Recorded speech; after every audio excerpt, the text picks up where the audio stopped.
Hey guys, welcome back to the channel, and today we're going to be talking about the Mustang that broke the internet. Well, at least the one that broke Reddit. So I've had this car for a couple of months now, and I get people telling me all kinds of crazy things about it, and it's just funny to me. So let's step back a little while back. For the past couple of years, I've always wanted a Shelby. I've been looking day and night trying to find the right one for me. I had finally convinced myself to go put an offer on a 2020. This is when they had halted production of the 2020s, and dealerships were asking a lot of money. They're still asking a lot of money. This local dealership had an orange one, and they were asking $18,000 over MSRP. I brought them a cash offer for I think $14 or $15 over MSRP. And they were just assholes to me. They didn't even let me look at the car, wanted my cash offer straight then and there, or wanted my offer straight then and there, and were like, well, can you finance the rest? And I'm like, I'm not going to finance $4,000. Like, no. So I had brought them a cash offer, and they didn't believe me, so I walked out of there. Wouldn't let me look at the car, wouldn't even, talk to me about the car, wanted offer instantly. I was like, no. And I'm so glad I did, because that night I found this car, and I actually lost sleep over this car. I found this car, I got up probably about 1 o'clock in the morning, go to the bathroom, sitting there messing on my phone, and come across this ad on Facebook for this car, and I fell in love with it. I had never seen one in person. I knew they had made them, but I thought they only came in white and blue, because that's the only one I'd ever seen.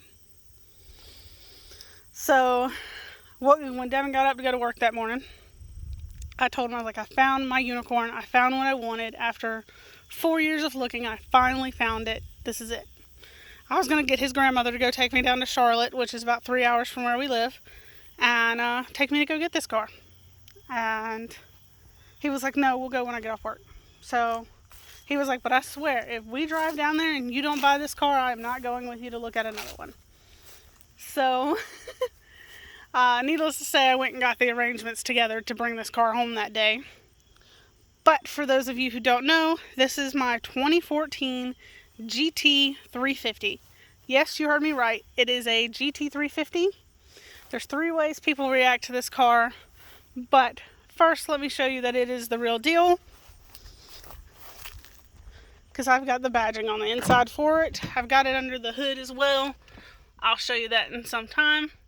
But Shelby GT350, and there's my number. I do have a certificate ordered for it, which should be here hopefully by the end of the month. So I will definitely show that to you when you guys get here. From the back, I bet you guys thought it was a GT500. It's not. So I've had a lot of people tell me what this car is and what it isn't. And let me tell you about this car. So it is a 2014 GT350. They made them from 2011 to 2014. Carroll Shelby decided in 2010, hey, I'm going to release a limited production GT350 to celebrate the 45th anniversary of the GT350, which started 1965. The 1965 GT350 is a fastback Mustang that was sent over to Shelby and outfitted as a GT350. There was 513 of them made the first year of 1965. So as I said, from 2011 to 2014, there's only 414 of them made, making any of the 2011s to 2014 more rare than the original 65 GT350. Mine is a 14. In 2014, they only made 87. Shelby had said he would make no more than 350 a year. So some people argue and say, oh no, they made 350 a year. No, that's just what Shelby stated, saying I won't make any more than 350 a year, which he never hit that number, which they didn't release the numbers until after they finished production. So 87 for my year. So the first thing that comes back with people is they didn't make a GT350 as a SN197. Well, quick Google search will prove you wrong on that one. And I have one right here in front of you. You can actually go to Shelby American in Las Vegas and rent one of these S197 GT350s to drive on the course. I think they have a couple of them. I know they do have a lime green one over there that's pretty. I want to go do that one day before I die. So they do make them. The second thing is, oh my gosh, that's such a rare car. I've only ever heard about it. I've never seen one in person. Or there are a few people who I've actually connected with on Facebook that actually have one. So some people know about them, very slim. And the last one is the people who are uneducated and like to say that it's not a real GT350 because it was not produced by Ford. Well, from my understanding, from my knowledge, the first GT350 to be produced by Ford was in the S550 body style, which is the body after this. They started in 2015. Yes, they made them in 2015, just a very limited production of them. They didn't really start coming off until 2016, and they make a couple thousand of them a year, just kind of like they did with the GT500s for this body style. A 2015 GT500 made just over 5,000 of them, so that's how the new GT350s are made. Because honestly, any business person would know Ford would not make any money off these cars if they had to stop and make a production line for 87 cars. They wouldn't. They really wouldn't. That's not even, that's like 7 cars a month. So you're doing maybe 1 car a week. That's not worth it to Ford. There's not enough money in that. So no, it's not like the new GT350s where it's produced on the line. I did look at a new GT350. I could have bought a brand new one for the price that I paid for this one. But unfortunately, the new GT350s, they only make 526 horsepower, which is what this one made from the factory. But as soon as you boost a new one, they usually have ring failure, which is a whole tear down of the motor. They've had a lot of recalls on them, and I didn't want to take that chance. Everybody has a new GT350. It wasn't special to me. You can go buy one brand new for about $60,000. Not very fancy. Whereas the original MSRP on this one is about $30,000 more than that. Not saying it's a better car, but to me, I like it better because it's more rare. I'm not going to go up to a car show and park next to another S197 GT500. And that's what I really liked about it. I mean, not GT500, GT350. I'm not going to park next to another one because there's not going to be another one. The likelihood of seeing that, And I know I'll never park next to a 2014 black glass top with a manual transmission because they only made 2 black glass tops in my body style. One had black stripes, one had silver. I have the silver. One had a manual, one had an automatic. I have the manual. So I won't ever see another car like mine, and that's what I like about it. Because Devin tried to talk me into getting a 500 because I could have got about 2 500s for this. But anyways, back to it. The third group of people are like, oh no, it's not a real Shelby GT350 because it wasn't produced by Ford. That doesn't mean shit. That's like saying that the Super Snakes aren't real.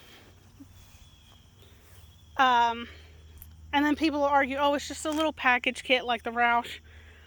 It's a little bit more than that. I honestly believe that Ford, the Mustang, would not still be around if it wasn't for Carroll Shelby. 100%. But the people who argue with me and say it's not a real GT350 because it wasn't produced by Ford, it just makes me laugh. It's a Shelby GT350. You can't get more authentic than that. It came from Shelby. It was built by Shelby. This is one of the last Shelbys that Carroll Shelby himself designed before he passed away. He didn't actually touch and work on this one because I believe he passed away in 2012 or 13. But this was the last one he designed. I'm sure he had some works doing with the new one a little bit, but I'm in love with this car. I had to have it. I've had an offer for a couple grand over what I paid for it, and I just turned it down. I love it. It's not the fastest thing out there. Like I said, stock, it came with 526. And now it only makes 613 to the wheel, so it's probably pushing around 700 horsepower, which is pretty good for a Mustang. Devin thinks it's a little conservative because when it last got dynoed and tuned, it only had 4,000 miles on it. And a lot of people don't want to tune them too hot when they have that low of miles, just because they want to still give them a break-in period.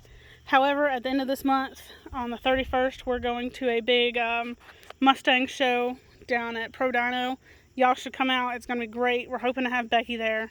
But Kong will be there, and then Wiz, which is my 04 New Edge. Devin's little cousin has it now. He's going to come down with us as well. So we're going to put it on the dyno and see what it runs. But the pure controversy that I get over this car is what makes me so happy. And then the fact that people see this car and they're like, that's rare. And then I've had a couple of old men come up to my husband and tell my husband, do not let that woman go. They said, one guy told Devin, he said, you have a unicorn inside of a unicorn. Meaning that your Shelby is a unicorn, and the fact that your wife is the one who picked it out and who loves it and who can drive it and who takes care of it, he said, that's your other unicorn. He said, don't let the two of them go. So, anyways, what are your opinions on the GT350 in this body style? Do you like it? Do you not? A lot of comments that I get, a lot of people don't like the front end on it. I personally like it. It's different. People will say it looks like a Charger or a Challenger front end, especially with the grill. It is dirty. Devin kind of drove it on the way home from work last night, late at night. But I think it's just beautiful. I like it. So, yeah, let me know what you think. Tell me who you agree with. Are you the person who didn't know they exist? The person who knew they existed but have never seen one? Maybe only read about it in a magazine, seen it on Facebook? Or are you the person that classifies it as not being a real GT350 because it's not a Ford-produced GT350? Which, again, I will show you. I have this nice little badging in here. I've got it under the hood, too, but I'm not going to pop the hood right now. Got this nice little badge right here that says that it's a Shelby GT350. I've got a code up under the dash with the same thing. And I'll have a certificate soon. So just because the VIN doesn't come back as a GT350 doesn't mean shit to me.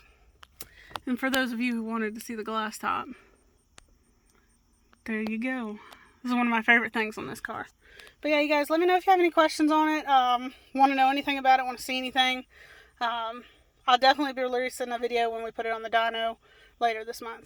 Y'all have a great day. Hustle harder.